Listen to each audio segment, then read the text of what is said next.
The Pontiac Silverdome sat beneath a pewter Michigan sky on the 14th of March 1981, and by 6 in the evening every one of its 25,000 seats had been filled. The air inside smelled of sawdust and sweat, and the particular electricity that only gathers when a crowd has been promised something it has never seen before. Vendors moved through the aisles. Cameras were positioned at four corners of the floor. The PA system hummed at a frequency that vibrated in the sternum. At the center of it all stood a man named Ivan Kolkov. He was 26 years old. He stood 6 feet and 9 inches tall and weighed, on the morning of that day, 412 pounds of authenticated documented muscle and bone. He had won the Soviet Union's National Wrestling Championship 3 consecutive years. He had trained under 2 Olympic coaches simultaneously, one for Greco-Roman, one for Sambo, and had been described in a 1979 issue of Strength and Combat Quarterly as the single most physically imposing martial competitor alive in the Western world. His reach was 84 inches. His grip strength had broken a calibrated dynamometer at a sports science lab in Minsk. The Silverdome's production team had reinforced the demonstration platform with additional steel bracing to accommodate him. In the next 8 seconds, all of that would mean precisely nothing. In 8 seconds, with 4 movements, one of which he would never complete, Ivan Kolkov would understand something that 25,000 people in that arena did not yet know how to put into words. They would spend the rest of their lives trying. Nobody in that building was watching the man in the 4th row on the east side, sitting quietly in a gray cotton jacket and a blue cap pulled low across his forehead. He was 30 years older than Kolkov. He was 5 feet 10 inches tall. He weighed 174 pounds. He had come alone, and he had arrived early, and he had not spoken to anyone. He was drinking coffee from a paper cup and reading nothing and watching everything. Nobody knew what was about to happen. Nobody, except one man. Ivan Kolkov had not been born cruel. That is the first thing to understand, because nothing that followed makes sense unless you understand the man who provoked it. He had grown up outside Volgograd in a family of agricultural workers, the tallest child anyone in that region had seen in 2 generations. By 15 he was 6 feet 3. By 17 he had left home to train full-time under a state program that recognized his dimensions as a national asset. He had sacrificed his adolescence entirely to the discipline of combat. He had not chosen pride as a character flaw. He had been trained into it, methodically, by coaches who believed that a man of his physical gifts was best served by the certainty of his own superiority. By the time he arrived in the United States on a cultural exchange program in late 1980, he had been undefeated in sanctioned competition for 4 years and 11 months. He had thrown men twice his experience onto their backs in front of judges who had stopped their clipboards mid-mark to watch. A promoter in Detroit named Gerald Stearns had arranged the Silverdome event after seeing Kolkov's footage through an intermediary. The premise was straightforward. Kolkov would demonstrate his techniques against a sequence of willing American partners, all of them credentialed, all of them volunteers. It was exhibition, not competition. Then Kolkov had learned who was sitting in the 4th row.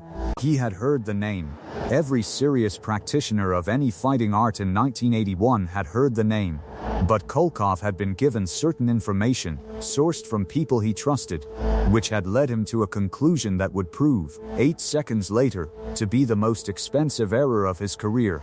He had been told, by coaches whose judgment he had never had reason to question, that Chuck Norris was a movie performer, a man who trained for cameras, a man whose reputation had been constructed by publicists on lighting and the cooperation of paid opponents.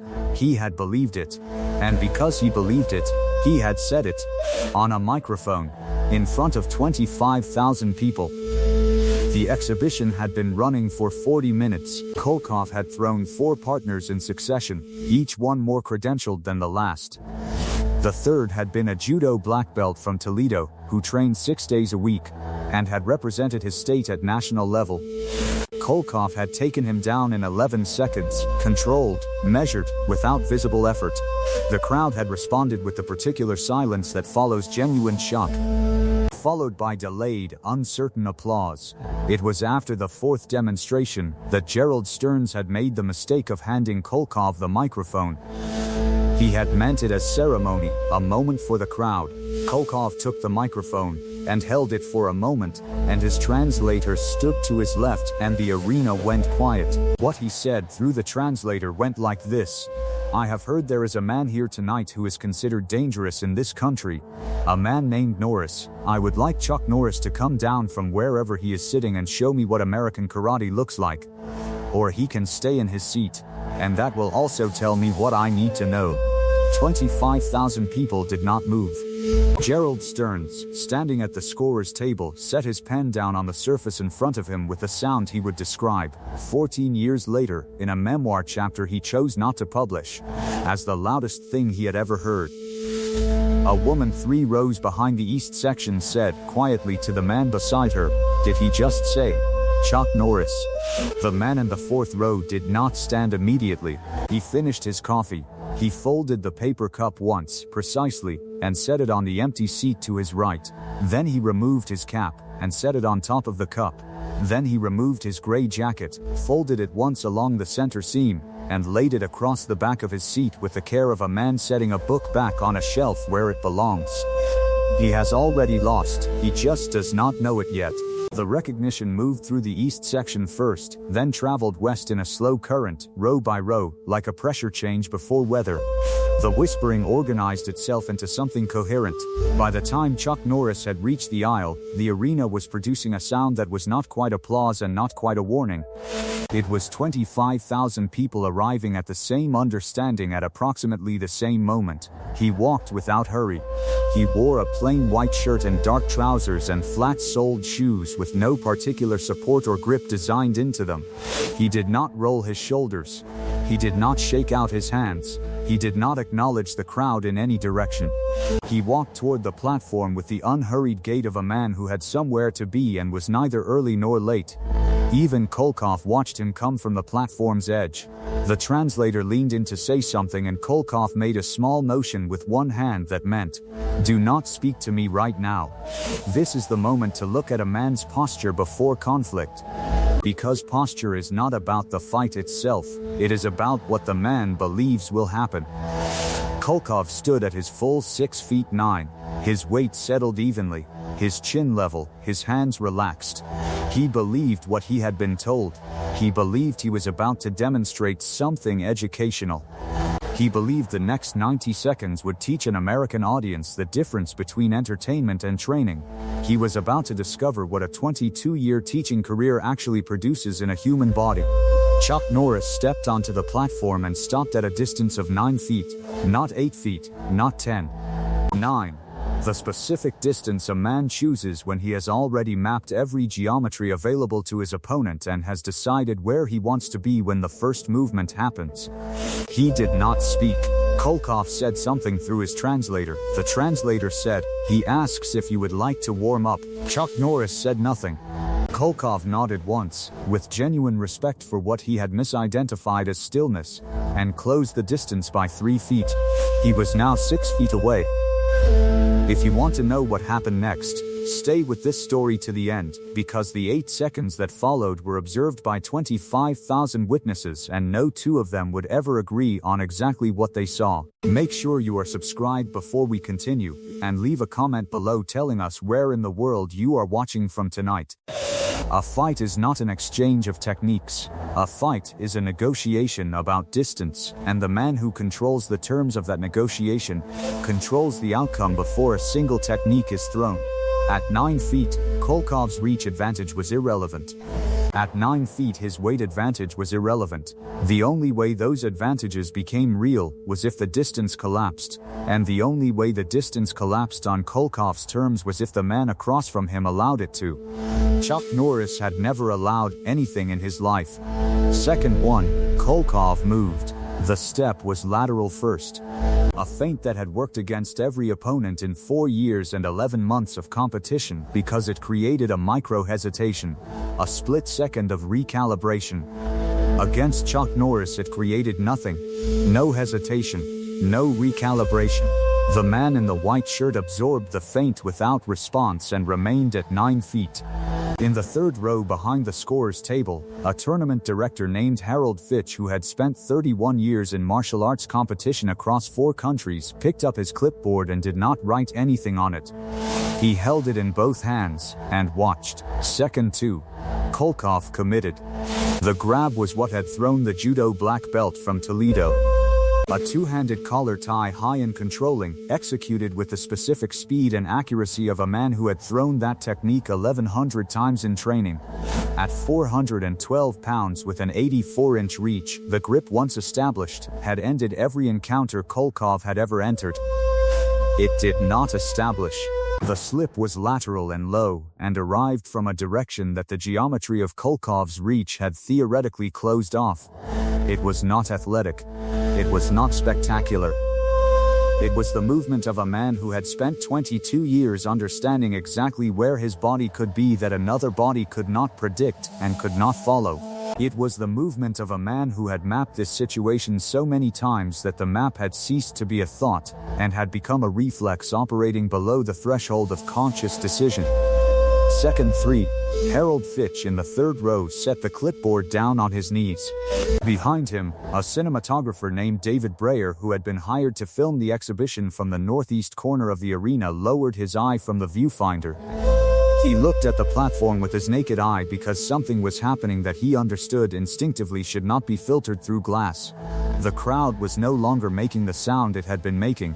It was making a new sound. It was the sound of 25,000 people who had come expecting an exhibition and were receiving instead something they did not have a category for. Second 4. Chuck Norris was inside the distance now. Inside the reach. Inside every advantage Kolkov had carried for 4 years and 11 months. He was standing at a distance of 14 inches from a man who weighed 238 pounds more than him, and at 14 inches even Kolkov's size was not an advantage. At 14 inches even Kolkov's size was a problem. Kolkov tried the second technique. It was a reaction, not a strategy, a clinch attempt, arms wide, designed to wrap and use the weight differential. It was the right instinct. Against most opponents at that distance it would have worked. Kolkov's arms found nothing. Second 5. The redirect was a single motion, with the left hand, not a strike. A direction given to Kolkov's own momentum, precise and economical, the way a man adjusts the path of a door already swinging. Kolkov's forward movement continued. It continued in a direction Kolkov had not chosen and could not correct. In row 7 on the west side, a woman who had come with her husband to watch a novelty sporting exhibition pressed one hand flat against her husband's forearm and did not look away from the platform. Second 6. 412 pounds of authenticated muscle and bone arrived at the platform surface. Not thrown.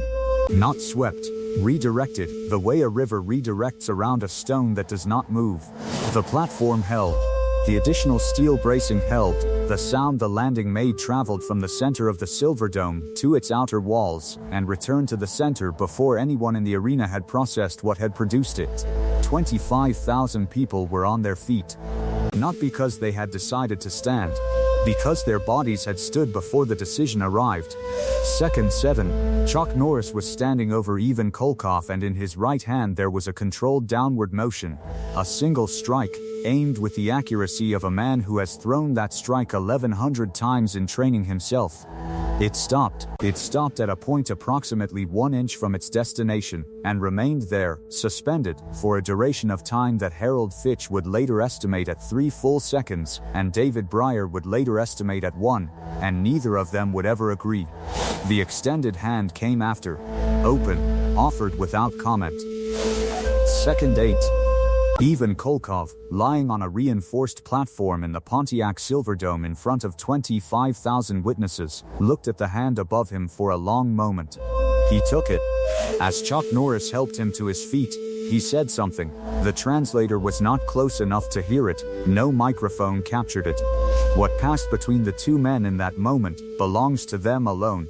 And in every account Kolkov would give in the years that followed, he declined to repeat it exactly. He said only that it was not an insult, and not a threat, and not a lesson in the way teachers deliver lessons. He said it was the shortest true thing anyone had ever said to him. Ivan Kolkov stood at the fork. He took the path that requires more from a man. He asked for the microphone back. He spoke, through his translator, for approximately 45 seconds. He said that he had been given incorrect information about the man he had challenged. He said that he had made a public error, and that a public error required a public correction. He said that he had learned, in 8 seconds, something that 4 years of undefeated competition had not taught him, and that he intended to spend whatever time remained in his career learning what that thing was. The arena received this with a silence that lasted 4 seconds, and then became the loudest thing Harold Fitch had ever heard in 31 years at these events. Chuck Norris walked to the east aisle. He retrieved his cap from the empty seat. He retrieved his jacket and put it on without rushing. At the end of the row, a man named Raymond Lusk, who had trained under Jean Labelle for 9 years, and whose own credentials would have earned him a place on any martial arts platform in the country, reached out and put one hand briefly on the shoulder of the man in the gray jacket as he passed. He did it the way you confirm that something is real when you are not entirely certain. Chuck Norris acknowledged this with a small nod and walked out of the building. The story left the Silverdome in 25,000 separate versions. By the time it reached the dojos of Michigan and Ohio, it had gained 15 seconds and a verbal exchange. By the time it reached the competition circuits of California, it had lost the translator and gained a second technique. By the time it found its way to European training halls, it had doubled Kolkov's weight and half the duration. The true version, the one with 8 seconds and 9 feet and a single redirected movement, survived in the accounts of Harold Fitch and David Breyer and Raymond Lusk, who had each witnessed it from different positions, and who each told it in the same way with the same numbers. For the rest of their lives, Ivan Kolkov returned to the Soviet Union 6 weeks later. He competed in one more national championship, did not place, and retired from competition at 27. He became a coach. He worked with young athletes for 3 decades and was known, by the people who trained under him in Volgograd, for one instruction he gave at the start of every new training cycle. His students would later describe it in various ways, but the core of it was consistent. He told them that certainty is the only opponent that cannot be prepared for because it arrives before the fight begins and removes the capacity to learn from what is happening. He said he had learned this in 8 seconds in Michigan. He said he had learned it from a quiet man in a gray jacket who had not raised his voice or his hands above what the situation required. What a man carries into a room before the test begins is always more dangerous than what his opponent carries. The weight of assumption does not show on a scale, it shows in the second when the map runs out. Next week we go inside the night on a Toronto film set in 1983, when Bruce Lee's former sparring partner issued a challenge that was supposed to stay private, and did not.